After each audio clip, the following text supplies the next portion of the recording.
1917 році. Тіко-тіко – це місцева назва родошийного горобця, поширеного в Бразилії.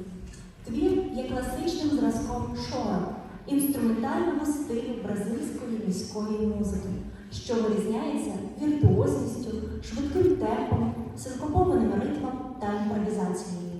Спочатку композитор назвав твір «Тіко-тіко на фарелі», що означає «горобець у висівках».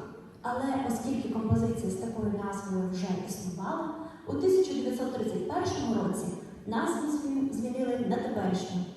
Сьогодні «Тіко-тіко» вважається одним із найпопулярніших латиноамериканських творів у світі та часто виконується як віртуозний номер на біс піаністами, гітаристами та навіть симфонічними оркестрами.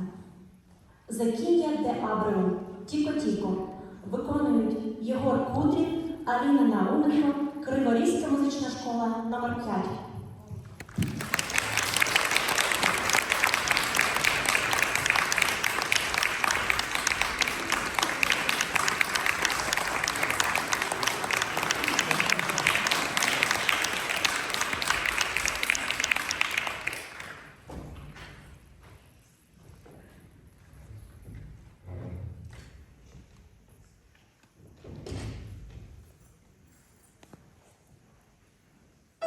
Thank you.